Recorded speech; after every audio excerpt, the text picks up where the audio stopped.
अब अपन दोस्तों जानेंगे राजस्थान की ऋतुओं को जलवायु के आधार पर। जलवायु के आधार पर ऋतुओं को दोस्तों 3 भागों के अंदर बांटा गया है। पहली की बात करें तो आ जाती है ग्रीष्म ऋतु, दूसरी की बात करें तो आ जाती है वर्षा ऋतु और तीसरी ऋतु आ जाती है अपने शीत ऋतु। तो आज अपन बात करेंगे दोस्तों वर्षा ऋतु के बारे में। देखिए है ना, बात करेंगे दोस्तों अपने वर्षा ऋतु के बारे में। ऋतु आ जाती है अपने वर्षा ऋतु। देखिए अगली ऋतु की बात करेंगे तो आ जाती है वर्षा ऋतु। वर्षा ऋतु के बारे में अपन बात करेंगे दोस्तों इसके अवधि की, है ना। सबसे पहले इसके बात करेंगे समय काल की कि सर इसका टाइम पीरियड कितना है दोस्तों इस वर्षा ऋतु का। देखिए इसकी बात करें तो आ जाता है मित्रों, है ना। इसकी दोस्तों हम बात करें समय की या अवधि की बात करें, वर्षा ऋतु की अवधि की बात करें तो आ जाती है दोस्तों 15 जून से 15 सितंबर। 15 जून से 15 सितंबर ये आ जाता है वर्षा ऋतु का टाइम पीरियड। ठीक है, 15 जून से 15 सितंबर के मध्य ये आ जाता है दोस्तों वर्षा ऋतु की अवधि। नेक्स्ट हम बात करेंगे दोस्तों वर्षा ऋतु की, है ना।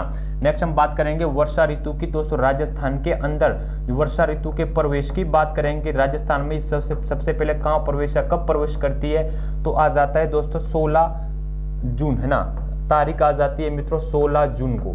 ये 16 जून को दोस्तों राजस्थान के अंदर, है ना, राजस्थान के अंदर प्रवेश करती है वर्षा ऋतु या मानसून। ठीक है, नेक्स्ट हम बात करेंगे इसके प्रवेश द्वार की। राजस्थान के अंदर इसके प्रवेश द्वार की बात करें वर्षा ऋतु की तो आ जाती है दोस्तों, जिला आ जाता है अपने बांसवाड़ा, है ना। कौन सा जिला भाई, अपने बांसवाड़ा। ठीक है, प्रवेश द्वार की बात करें तो आ जाता है बांसवाड़ा। कुल दोस्तों मानसून का, है ना, कुल हम बात करें वर्षा ऋतु की तो वर्षा ऋतु के दिनों में राजस्थान में जो कुल वर्षा होती है वो 90% होती है ना। इस वर्षा ऋतु की बात करें तो कुल कितनी होती है दोस्तों 90% वर्षा होती है राजस्थान के अंदर, है ना। देखिए वर्षा ऋतु में, है ना, वर्षा ऋतु में वर्षा 90% होती है। कितने प्रतिशत होती है भाई, 90% होती है वर्षा ऋतु में। वर्षा की बात की जाए तो होती है 90%। ठीक है, अवधि की बात करें तो 15 जून से 15 सितंबर इसका समय काल है और प्रवेश की बात करें तो 16 जून, है ना। कब मित्रों 16 जून को ये राजस्थान के अंदर प्रवेश करती है और प्रवेश द्वार की बात करें तो आ जाता है भाई अपना बांसवाड़ा, है ना। कौन सा जिला, अपना बांसवाड़ा। बाद में हम बात करें हवाओं की दिशाओं की, है ना। इस मानसूनी हवाओं की दिशाओं की बात करें तो देखिए हवाओं की दिशाओं की बात करें तो आ जाती है ना। हवाओं की दिशा की बात करें तो आ जाता है दोस्तों दक्षिण पश्चिम, है ना। दक्षिण पश्चिम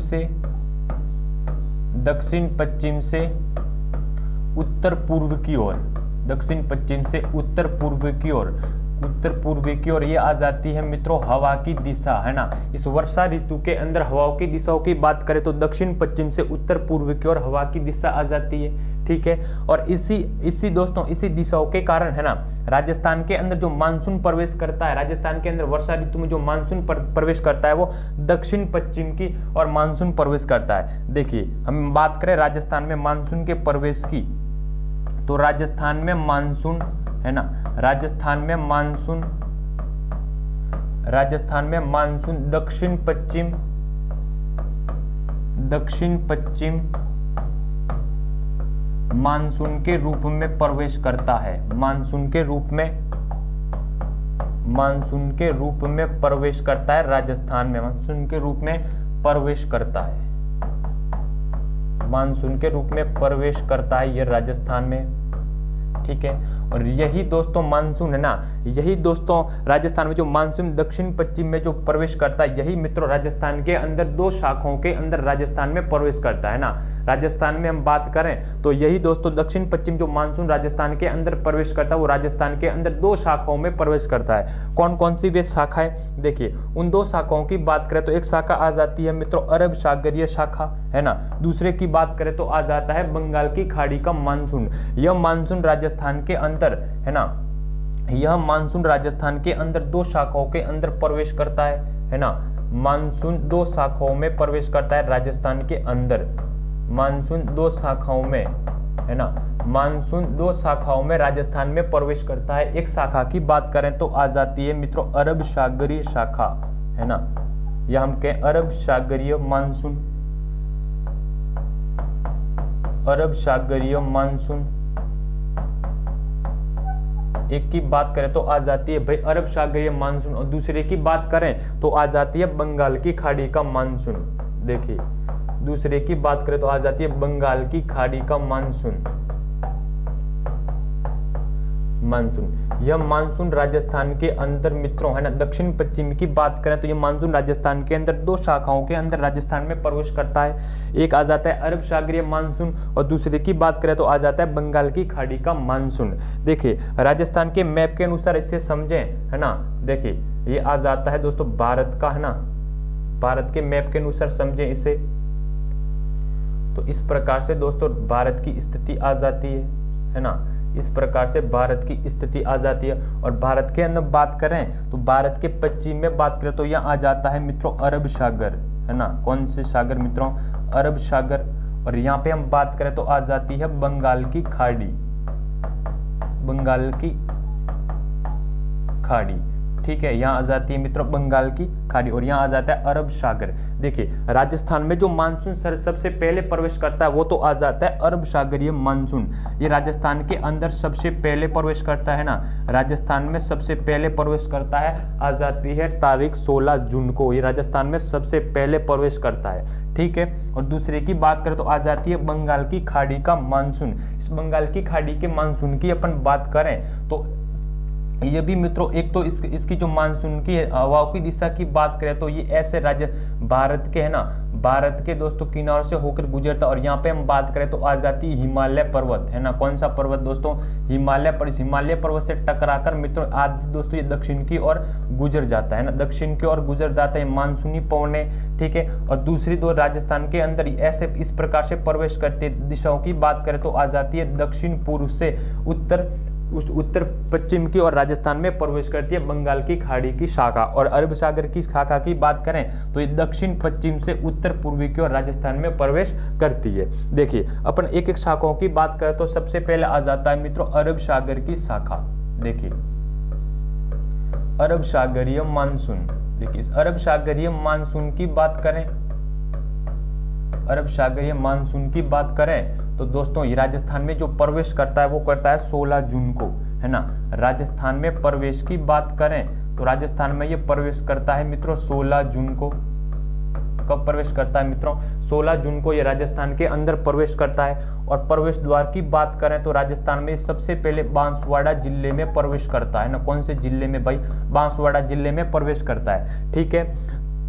बाद में इस अरब सागरीय मानसून की बात करें कि राजस्थान में ये वर्षा कितने प्रतिशत करती है या वर्षा कितनी करती है, इस अरब सागरीय मानसून से राजस्थान में कितनी वर्षा होती है उसकी अपन बात करें तो ये वर्षा होती है मित्रों कुल मानसून की, है ना, कुल वर्षा दोस्तों कितनी? 90% होती है वर्षा ऋतु में वर्षा। उस 90% का कुल यहाँ पर इस अरब सागरीय मानसून की बात करें तो हो जाती है 20 से 30% वर्षा, है ना। 20 से 30% यहाँ पे हो जाती है वर्षा इस अरब सागरीय मानसून की बारे में बात करें। सर कम क्यों होते हैं, इस 20 या 30% क्यों होते हैं इस अरब सागरीय मानसून की? वो कारण भी होगा। देखिए, कारण की बात करें, है ना, कि सर क्या कारण है कि इस अरब सागरीय मानसून से राजस्थान के अंदर कम वर्षा होती है? देखिए, राजस्थान को 2 भागों में बांटने का जो कार्य करती है वो हो जाती है अरावली पर्वतमाला, है ना। कौन सी पर्वतमाला मित्रों? अरावली पर्वतमाला। देखिए, ये आ जाता है अपने राजस्थान का मैप। इस राजस्थान के संदर्भ में अगर हम बात करें, है ना, राजस्थान के संदर्भ में अगर बात करें तो ये आ जाती है राजस्थान को जो 2 भागों में बांटती है अरावली पर्वतमाला। कौन सी पर्वतमाला मित्रों? अरावली पर्वतमाला, है ना, अरावली पर्वतमाला। और अरावली पर्वतमाला की बात करें तो इसकी दिशा की बात करें तो इसकी दिशा हो जाती है दक्षिण पश्चिम से उत्तर पूर्व की ओर, है ना। दक्षिण पश्चिम से उत्तर पूर्व की ओर इसकी दिशा आ जाती है अरावली पर्वतमाला की, है ना। दक्षिण पश्चिम से उत्तर पूर्व की ओर, उत्तर पूर्व की ओर इसकी दिशा आ जाती है। और इस अरब सागर की बात करें तो इस प्रकार से यहाँ पर मित्रों आ जाता है अरब सागर।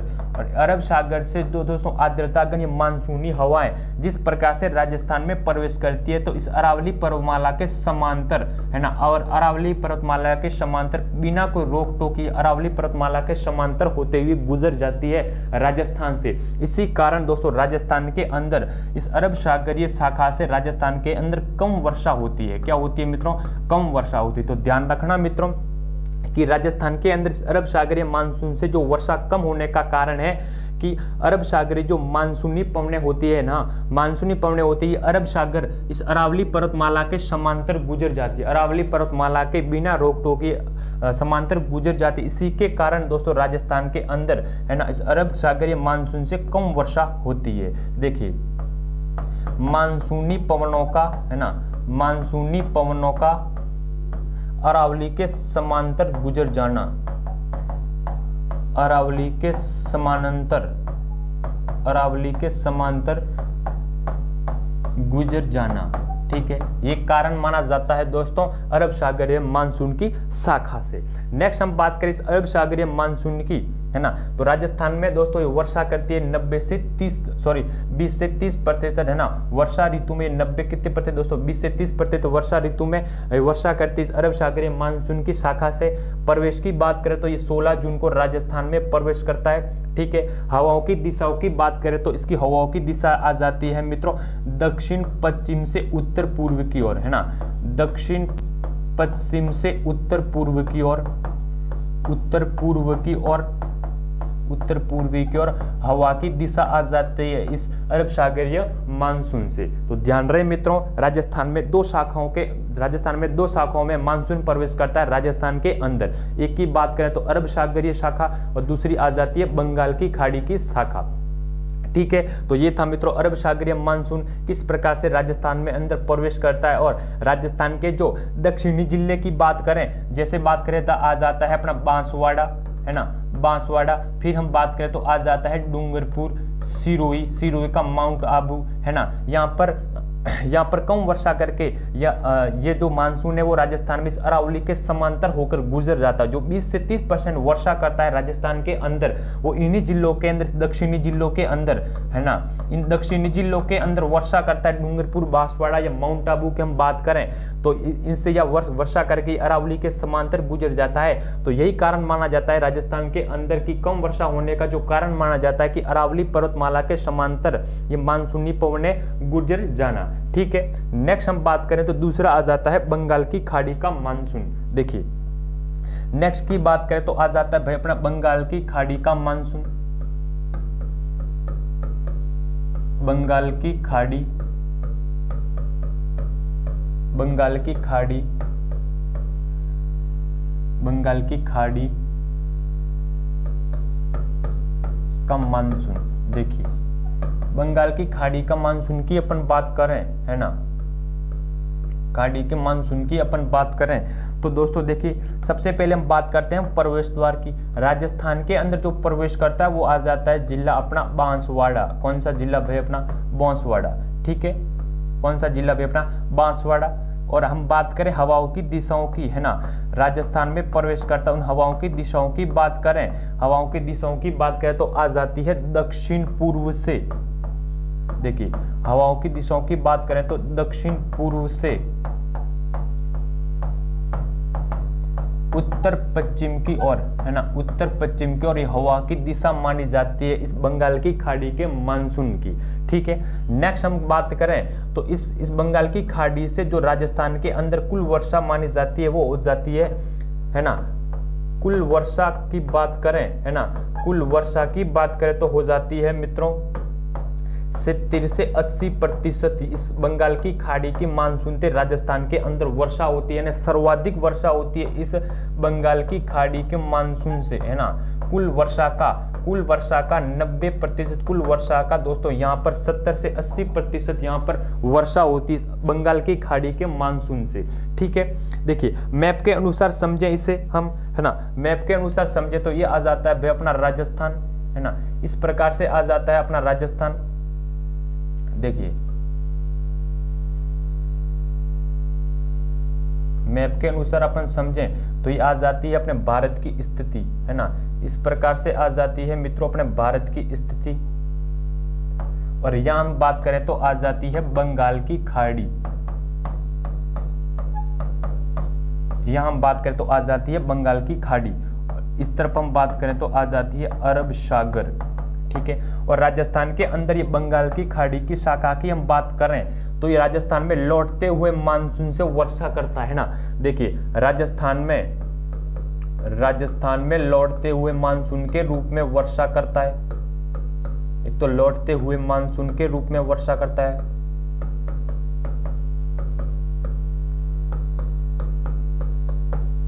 रूप में वर्षा करता है। कैसे सर? देखिए वो भी अपन समझेंगे। देखिए लौटते हुए मानसून के रूप में कैसे वर्षा करता है। देखिए इस बंगाल की खाड़ी से जो मानसून राजस्थान के अंदर है ना, मानसूनी हवा राजस्थान के अंदर प्रवेश करती है। एक तो राजस्थान में प्रवेश करती है दक्षिण पूर्व से, है ना, दक्षिण पूर्व से उत्तर पश्चिम की, और राजस्थान के अंदर ये मानसूनी हवा प्रवेश करती है। और दूसरे की हम बात करें तो इस पूर्व से ये राजस्थान में इस प्रकार से दोस्तों यहाँ पे हम बात करें तो आ जाता है दोस्तों हिमालय पर्वतमाला। कौन से पर्वतमाला मित्रों? हिमालय। और यहाँ पे एक पठार है, उस पठार का नाम आ जाता है पामीर का पठार, है ना। कौन सा पठार मित्रों? पामीर का पठार, जिसे विश्व की छत कहा जाता है ना, इसे कहा जाता है पामीर का पठार। इस पामीर पठार या हिमालय से ये मानसूनी पवनें टकराकर दोस्तों दक्षिण की ओर मुड़ जाती है, दक्षिण की ओर मुड़ जाती है और राजस्थान के अंदर प्रवेश करती है। सबसे पहले जैसलमेर जिले के अंदर प्रवेश करती है। यहाँ पर हिमालय में घनघोर वर्षा करिए जैसलमेर में प्रवेश करती है। और यहाँ प्रवेश करने से पहले दोस्तों जैसलमेर की हम बात करें तो यहाँ पर वर्षा की बात करें जैसलमेर में तो वर्षा होती है यहाँ पे 10 से 12 सेंटीमीटर, है ना, 10 से 12 सेंटीमीटर, बिल्कुल कम वर्षा हो पाती है इस राजस्थान के जैसलमेर जिले के अंदर। क्या कारण माना जाता है सर जैसलमेर में कम वर्षा होने के कारण? देखिए जैसलमेर की बात करें, है ना, जैसलमेर की बात करें तो एक तो यहाँ पर दोस्तों आ जाता है रेगिस्तान, है ना, एक तो हम बात करें तो आ जाता है भाई यहाँ पर रेगिस्तान। और दूसरे की हम बात करें तो यहाँ पर दोस्तों आर्द्रता आ जाती है सर्वाधिक, है ना, आर्द्रता आ जाती है सर्वाधिक। और यहाँ पर रेगिस्तान, और इसी के कारण दोस्तों, और यहाँ पर दोस्तों यहाँ पर हम तापमान की भी बात करें तो सर्वाधिक माना जाता है जैसलमेर जिले के अंदर, है ना, सर्वाधिक तापमान अंकित किया जाता है। इसी के कारण यहाँ पर पश्चिमी जैसलमेर के अंदर सर्वाधिक कम वर्षा हो पाती है इसी के कारण, ठीक है। तो वर्षा ऋतु के अंदर यहाँ पर 10 से 12 सेंटीमीटर वर्षा होती है राजस्थान में, ठीक है। नेक्स्ट हम बात करें इस बंगाल की खाड़ी के शाखा की तो ये 90 कुल वर्षा होती है 90% राजस्थान के अंदर, और कुल वर्षा का ये 70 से 80% राजस्थान के अंदर वर्षा होती है। और लौटते हुए मानसून के रूप में भी राजस्थान के अंदर बंगाल की खाड़ी की शाखा से वर्षा होती है राजस्थान के अंदर। तो ये थी दोस्तों वर्षा ऋतु के अंदर जो वर्षा होती है, ठीक है। नेक्स्ट हम बात करें इस बंगाल की खाड़ी के मानसून की, एक शब्द आ जाता है दोस्तों पूर्वइया। कौन सा शब्द मित्रों? पूर्वइया। देखिए इस पूर्वइया की बात करें, है ना, एक शब्द आ जाता है मित्रों पूर्वइया। देखिए एक शब्द आ जाता है पूर्वइया। क्या होता है सर पूर्वइया? देखिए इस बंगाल की खाड़ी से आने वाली मानसूनी हवाएं, है ना, इस बंगाल की खाड़ी से आने वाली मानसूनी हवाएं को कहा जाता है पूर्वइया, है ना। देखिए हम बात करें कि सर पूर्वइया के बारे में हम बात करें तो पूर्व से आने वाली मानसूनी हवाएं, है ना, पूर्व से आने वाली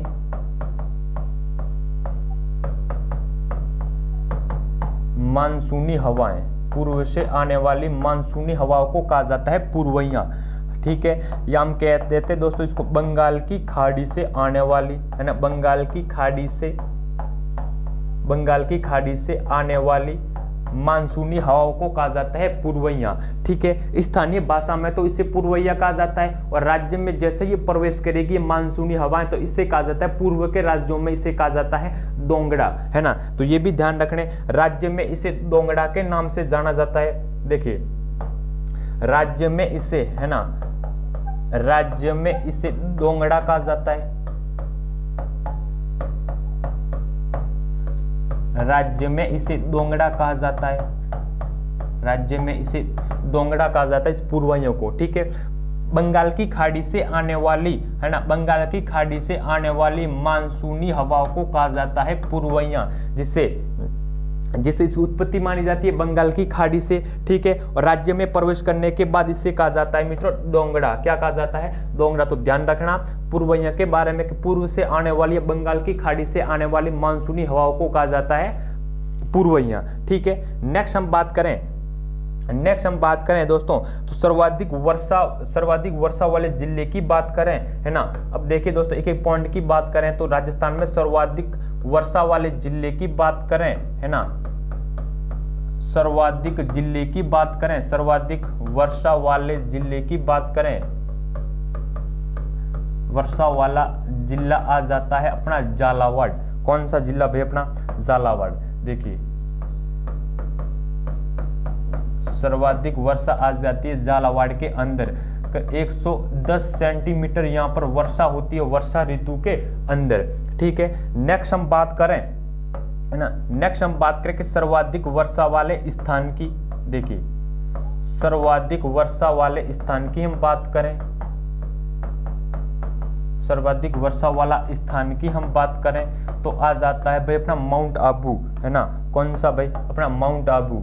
देखिए माउंट आबू। इस माउंट आबू की बात करें तो यहाँ पर वनस्पति की अधिकता के कारण यहाँ पर जो वर्षा होती है वर्षा ऋतु के अंदर करीबन 150 सेंटीमीटर, है ना, 150 सेंटीमीटर यहाँ पे वर्षा होती है। वर्षा वाला स्थान की बात करें तो माउंट आबू, और वर्षा वाले जिले की बात करें या सर्वाधिक आर्द्रता वाला जिले की बात करें तो आ जाता है झालावाड़, है ना। कौन सा जिला? अपने झालावाड़, ठीक है। यहाँ पर राजस्थान में सर्वाधिक वर्षा होती है झालावाड़ के अंदर, और सर्वाधिक वर्षा वाले स्थान की बात करें तो आ जाता है माउंट आबू, ठीक है। नेक्स्ट हम बात करें कि न्यूनतम वर्षा वाले जिले की बात करें, है ना, न्यूनतम वर्षा वाले जिले की बात करें, तुम वर्षा वाला जिला की बात करें तो आ जाता है अपना जैसलमेर, है ना।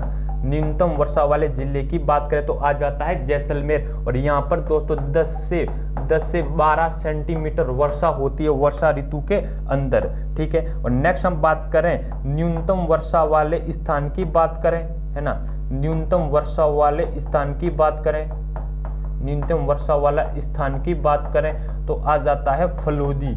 मैंने आपको कल बताया था फलोदी के बारे में, है ना। सर्वाधिक गर्म स्थान की राजस्थान के अंदर बात की थी फलोदी की। यहाँ पर मित्रों चट्टानी मरुस्थल होने के कारण राजस्थान का सबसे गर्म स्थान माना जाता है फलोदी, है ना। इस फलोदी की बात करें तो आ जाता है जोधपुर जिले के अंदर, है ना, जोधपुर जिले के अंदर। और न्यूनतम वर्षा वाले स्थान की बात करें तो आ जाता है फलोदी, ठीक है। न्यूनतम वर्षा वाले जिले की बात करें तो आ जाता है भाई अपना जैसलमेर, है ना। 10 से 12 सेंटीमीटर यहाँ पे वर्षा होती है। सर्वाधिक वर्षा वाले स्थान की बात करें तो आ जाता है माउंट आबू, है ना। सर्वाधिक वर्षा वाले जिले की बात करें तो आ जाता है झालावाड़, ठीक है। तो ये थी मित्रों वर्षा ऋतु, है ना। कौन सी ऋतु भी अपने? वर्षा ऋतु। वर्षा ऋतु के बाद दोस्तों एक और ऋतु आ जाती है शीत ऋतु। कौन सी ऋतु? शीत ऋतु। देखिए शीत ऋतु से पहले अपन बात करें, है ना, शीत ऋतु से पहले अपन बात करें तो एक शब्द सुना होगा आपने अक्टूबर हिंद। कौन सा शब्द भाई? अपने अक्टूबर हिंद। क्या होता है सर अक्टूबर हित? देखिए इस अक्टूबर हित के बारे में अपन बात करें, है ना, अक्टूबर हिंद के बारे में अपन बात करें तो 15 सितंबर से, है ना, देखिए 15 सितंबर से 15 अक्टूबर के मध्य, है ना, 15 सितंबर से 15 अक्टूबर के मध्य जैसे ही दोस्तों ये वर्षा ऋतु का जो कालक्रम होता है, जो जैसे ही ये दोस्तों अवधि जैसे ही लौटना आरंभ करती है तो राजस्थान के अंदर उमस भरी दोस्तों गर्मी पड़ती है ना, उमस भरी गर्मी पड़ती है। इससे कहा जाता है अक्टूबर हित, है ना। इससे क्या कहा जाता है मित्रों? अक्टूबर हित। तो ध्यान रखना 15 सितंबर से 15 अक्टूबर के, है ना, 15 अक्टूबर से मानसून का लौटने के समय, है ना, मानसून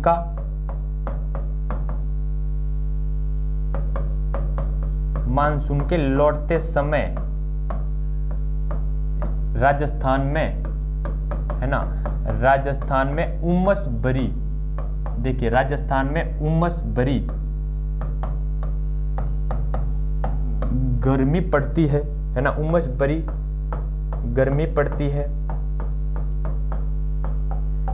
इससे ही अक्टूबर हित कहा जाता है, इसे ही अक्टूबर हित कहा जाता है, इसे ही अक्टूबर हित कहा जाता है। ध्यान रखना कि अक्टूबर हित कहा जाता है 15 सितंबर से 15 अक्टूबर में, जब मानसून दोस्तों है ना मानसून के लौटने के समय राजस्थान में उमस भरी गर्मी जो पड़ती है उसे कहा जाता है अक्टूबर हित।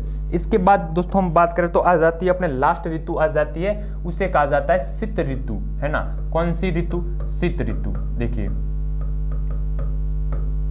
है ना। नेक्स्ट हम बात करें तो आ जाती अपने शीत ऋतु। इस शीत ऋतु के बारे में अपन बात करें है ना, सबसे पहले हम बात करें इसकी अवधि की, है ना, इसके समय की बात करें तो आ जाता है मित्रों 15 अक्टूबर से, है ना। अवधि की बात करें तो 15 अक्टूबर से 15 फरवरी, 15 अक्टूबर से 15 फरवरी के ये इसका माना जाता है दोस्तों टाइम पीरियड या अवधि मानी जाती है समयकाल शीत ऋतु का, है ना। कौन सी ऋतु का? अपने शीत ऋतु का, ठीक है। नेक्स्ट हम बात करेंगे शीत ऋतु के बारे में, इसके आरंभ की, है ना, कि ये दोस्तों इसका प्रारंभ या इसकी उत्पत्ति कैसे होती है सर राजस्थान के अंदर, है ना। तो देखिए हम बात करें सबसे पहले पृथ्वी या ग्लोब के बारे में, तो ये आ जाती है अपने दोस्तों ग्लोब, है ना, ये आ जाता है ग्लोब। और इस ग्लोब को दोस्तों दो भागों में बांटने का जो कार्य करते उसे कहा जाता है 0 डिग्री अक्षांश रेखा, या इसे कहा जाता है भूमध्य रेखा, है ना। कौन सी रेखा भाई? अपने भूमध्य रेखा। देखिए इसे कहा जाता है भूमध्य रेखा। इस भूमध्य रेखा के दक्षिण में एक और रेखा उसे कहा जाता है मकर रेखा, है ना, इसे कहा जाता है मकर रेखा, ठीक है, इसे कहा जाता है मकर रेखा। और मकर रेखा को दोस्तों दर्शाया जाता है 23.5 डिग्री दक्षिणी अक्षांश के द्वारा, दक्षिणी अक्षांश के द्वारा इसे दर्शाया जाता है। अक्षांश का मतलब होता है दोस्तों, है ना, अक्षांश का मतलब होता है दोस्तों पश्चिम से पूर्व की ओर खींची जाने वाली लाइन को कहा जाता है अक्षांश रेखा, है ना। जो राजस्थान को दोस्तों भूमध्य रेखा को दो भागों में जो बांटने का कार्य करते उसे कहा जाता है भूमध्य रेखा, है ना। कौन सी रेखा भाई? अपने भूमध्य रेखा। अक्षांश का मतलब याद रखना अ से अक्षांश, अ से आड़ी रेखा, है ना। इस पृथ्वी के ऊपर आड़ी रेखा खींची जाती है उसे कहा जाता है अक्षांश रेखा, ठीक है। तो इस दक्षिणी में बात करें तो आ जाती है मकर रेखा, और उत्तर में हम बात करें इस भूमध्य रेखा के तो आ जाती है अपने कर्क रेखा। कौन सी रेखा? अपने कर्क रेखा। देखिए जब सूर्य, है ना, जब सूर्य दोस्तों इस मकर रेखा पर लंबवत होता है ना, जब सूर्य मकर रेखा पर लंबवत होता है तो इसकी तिरछी किरणें विकसित होती है। और तिरछी किरणों की बात करें तो राजस्थान में इसकी तिरछी किरणें विकसित होती है। यहाँ आ जाता है अपना राजस्थान, है ना, तिरछी किरणें विकसित होती है। और तिरछी किरणों के विकसित होने के कारण राजस्थान में, है ना, राजस्थान में न्यून तापमान हो जाता है, राजस्थान में न्यून तापमान हो जाता है। न्यून तापमान के कारण दोस्तों यहाँ पर राजस्थान के अंदर शीत ऋतु का आरंभ माना जाता है। राजस्थान के अंदर शीत ऋतु का आरंभ माना जाता है। या हम बात करें उत्तरी गोलार्ध के अंदर शीत ऋतु का आरंभ माना जाता है, ठीक है। जब मकर रेखा पर सूर्य, है ना, जब मकर रेखा पर सूर्य लंबवत होता है तो इसकी तिरछे किरणें विकसित होते हैं। तिरछी किरणों की बात करें तो राजस्थान के अंदर, है ना, इसकी तिरछे किरणें विकसित हो, तिरछी किरणों न्यून तापमान के कारण राजस्थान के अंदर न्यून तापमान विकसित हो जाता है। इसी के कारण राजस्थान के अंदर शीत ऋतु का आरंभ माना जाता है, ठीक है। राजस्थान के अंदर शीत ऋतु का आरंभ माना जाता है। नेक्स्ट हम बात करेंगे शीत ऋतु की, है ना, शीत ऋतु की बात करेंगे। देखिए आरंभ की भी अपन ने बात करी। नेक्स्ट हम बात करेंगे इसकी हवाओं की दिशाओं की, है ना। देखिए शीत ऋतु के बारे में अपन बात करेंगे हवाओं की दिशाओं की, कि सर इसकी हवा की दिशा क्या होती है।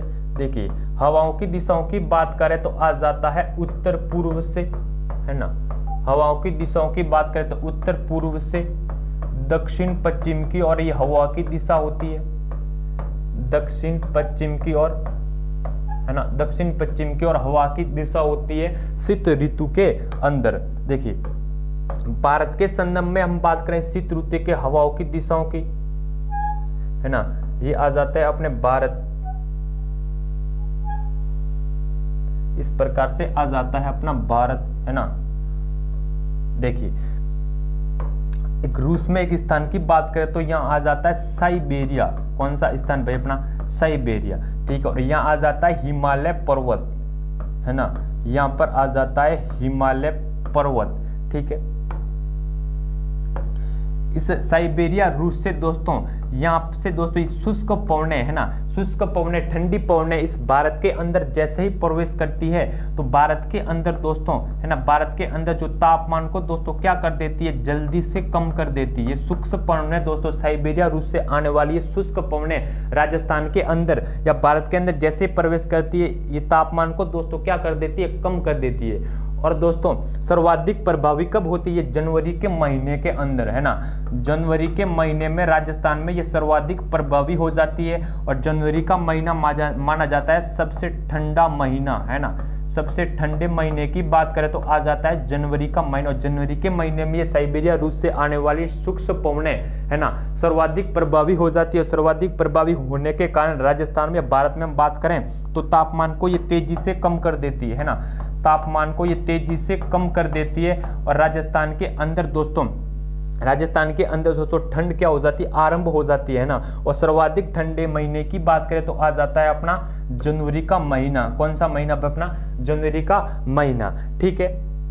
नेक्स्ट हम बात करें है ना, नेक्स्ट हम बात करें शीत ऋतु के बारे में। तो तापमान की हम बात करें कि शीत ऋतु में सर तापमान कितना अंकित किया जाता है। देखिए तापमान की हम शीत ऋतु के अंदर बात करें, शीत ऋतु के अंदर तापमान की बात करें तो तापमान आ जाता है 4 से है ना, 4 से 5 डिग्री सेल्सियस के मध्य यहाँ पर तापमान अंकित किया जाता है शीत ऋतु के अंदर है ना। और हम बात करें है ना, हम बात करें न्यून तापमान वाले जिले की सबसे क्रम है ना, देखिए तापमान की बात करें कि सबसे कम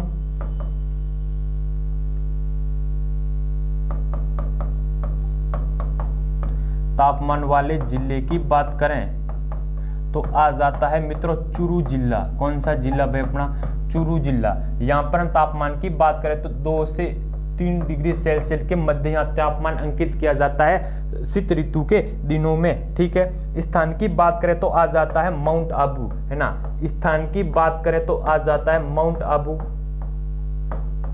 स्थान की बात करें तो आ जाता है माउंट आबू, ठीक है जी। स्थान की बात करें तो आ जाता है माउंट आबू। सबसे कम तापमान वाले जिले की बात करें तो आ जाता है चूरू है ना। सर्वाधिक तापमान वाले जिले की बात करें तो भी आ जाता है चूरू, और न्यून की बात करें तो भी आ जाता है चूरू, ठीक है। तापमान की बात करें शीत ऋतु के अंदर तो 4 से 5 डिग्री सेल्सियस के मध्य यह तापमान अंकित किया जाता है शीत ऋतु के अंदर, ठीक है। नेक्स्ट हम बात करेंगे शीत ऋतु के, शीत ऋतु में दोस्तों वर्षा की बात करें है ना, शीत ऋतु में वर्षा की बात करें, देखिए शीत ऋतु में वर्षा की बात करें, देखिए शीत ऋतु में वर्षा की बात करें तो शीत ऋतु में होने वाली वर्षा को कहा जाता है मावट।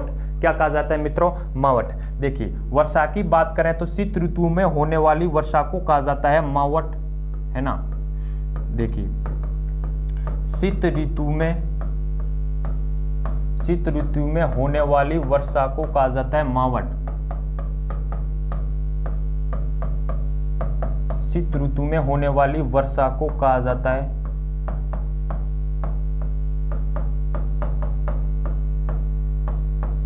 शीत ऋतु में होने वाली वर्षा को कहा जाता है मावट है ना।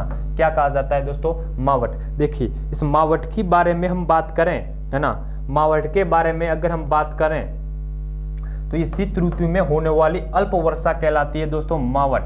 देखिए मावट की बात करें है ना, मावट की बात करें तो शीत ऋतु में होने वाली अल्प वर्षा को कहा जाता है मावट।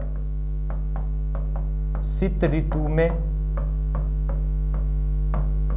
हम इसे मैप के अनुसार भी समझेंगे सर इसकी उत्पत्ति कहां से होती है, क्या कारण माना जाता है राजस्थान के अंदर इस मावट का है ना, लाभदायक किसके लिए, हानिकारक किसके लिए। शीत ऋतु के बारे में जो वर्षा होती है मावट के रूप में जो जानी जाती है उसके बारे में अपन बात करें तो देखिए शीत ऋतु में होने वाली अल्प वर्षा को है ना, अल्प वर्षा को कहा जाता है मावट। अल्प वर्षा को मावट कहा जाता है, ठीक है। अल्प वर्षा को कहा जाता है मावट। देखिए इसके उत्पत्ति की बारे में हम बात करें कि सर इसके उत्पत्ति कहाँ मानी जाती है, इसकी उत्पत्ति मानी जाती है दोस्तों भूमध्य सागर है ना, भूमध्य सागर। भूमध्य सागर से इसकी उत्पत्ति मानी जाती है। और कारण की बात करें कि सर इसका कारण क्या है मावट का, तो कारण माना जाता है दोस्तों पश्चिमी विक्षोभ है ना। देखिए कारण की बात करें तो कारण माना जाता है पश्चिमी विक्षोभ। पश्चिमी विक्षोभ को कहा जाता है दोस्तों चक्रवात, है ना, इसी भाषा में कहा जाता है इसे चक्रवात, इसे कहा जाता है चक्रवात। और राजस्थान में ये प्रवेश किसका, राजस्थान में जो प्रवेश करती है वो करती है दोस्तों जेट स्टीम पवनों के सहारे, है ना, जेट स्टीम पवनों के सहारे राजस्थान के अंदर ये प्रवेश करती है मावठ। ठीक है, देखिए अपने इसे मैप के अनुसार समझें, है ना, इसे अपन मैप के अनुसार समझे तो ये आ जाती है दोस्तों, है ना, ये आ जाता है दोस्तों अपने अफ्रीका महाद्वीप, इसे कहा जाता है दोस्तों अपने अफ्रीका महाद्वीप। इस अफ्रीका महाद्वीप के धरातल की बात करें तो धरातल से ऊंचा होने के कारण, है ना, यहाँ पर दोस्तों सर्वाधिक गर्मी की बात करें तो गर्मी अंकित की जाती है। ठीक है, और इस अफ्रीका महाद्वीप के ऊपर दोस्तों एक आ जाता है दोस्तों भूमध्य सागर, अफ्रीका महाद्वीप के ऊपर हम बात करें तो आ जाता है भूमध्य सागर। इस प्रकार से दोस्तों इसके सारे, है ना, ये आ जाती है दोस्तों भारत की स्थिति, है ना, और इस भूमध्य सागर के भारत स्थित है दोस्तों पश्चिम में। और इस भूमध्य सागर में दोस्तों जो चक्रवातें उत्पन्न होती है, चक्रवातों को कहा जाता है पश्चिमी विक्षोभ, है ना, इन चक्रवातों को कहा जाता है पश्चिमी विक्षोभ, चक्रवातों को कहा जाता है पश्चिमी विक्षोभ। ठीक है, और ये दोस्तों राजस्थान के अंदर जो प्रवेश करती है ये पश्चिमी विक्षोभ, एक प्रवेश करती है शुष्क पवनें जो प्रवेश करती है जेट स्ट्रीम के सारे राजस्थान के अंदर प्रवेश करती है। और यहाँ पर दोस्तों हम बात करें तो आ जाता है भारत के उत्तर के अंदर, यहाँ पे आ जाता है हिमालय पर्वतमाला, हिमालय पर्वतमाला से टकरा कर ये दक्षिण की ओर प्रवेश करती है। और राजस्थान में प्रवेश होने पर यह ठंडी शुष्क पवनें राजस्थान के अंदर प्रवेश करती है, इसे कहा जाता है दोस्तों मावठ, है ना, क्या कहा जाता है मित्रों, मावठ। और इसमें हम बात करें मावठ की बात करें कि सर ये लाभदायक किसके लिए, तो लाभदायक की हम बात करें तो रबी की फसलों के लिए, है ना, लाभदायक की बात करें तो ये रबी की फसलों के, रबी की फसलों में भी अपन बात करें तो आ जाता है गेहूं, है ना, गेहूं। ठीक है, ये लाभदायक में बात करें तो रबी की फसलों के लिए ये लाभदायक मानी जाती है मावठ, इसे कहा जाता है दोस्तों शीत ऋतु में होने वाली अल्प वर्षा, इसे कहा जाता है मावठ। और रबी की फसलों में बात करें तो गेहूं के लिए लाभदायक है, और गेहूं के लिए लाभदायक होने के कारण इसे कहा जाता है दोस्तों सुनहरी बूंदे, है ना, इस मावठ को कहा जाता है सुनहरी बूंदे या गोल्डन ड्रॉप्स कहा जाता है। ठीक है, देखिए इसे कहा जाता है मित्रों सुनहरी बूंदे या इसे कहा जाता है गोल्डन ड्रॉप, इसे कहा जाता है गोल्डन ड्रॉप्स। ठीक है, तो ये था दोस्तों मावठ और ये था दोस्तों शीत ऋतु। ठीक है, नेक्स्ट हम पढ़ेंगे दोस्तों अगले चैप्टर में पढ़ेंगे दोस्तों खनिजों के बारे में। ये था दोस्तों अपना जलवायु के बारे में दोस्तों वर्गीकरण के बारे में देखा। उसके बाद अपन ने दोस्तों प्रभावित करने वाले कारकों के बारे में देखा। ठीक है, उसके बाद दोस्तों जलवायु से संबंधित दोस्तों ऋतुओं की भी बात की, और ऋतुओं में हमसे सबसे पहले ग्रीष्म ऋतु के बारे में बात की, उसके बाद वर्षा ऋतु और ये आज अपने शीत ऋतु। ठीक है, जय हिंद जय भारत।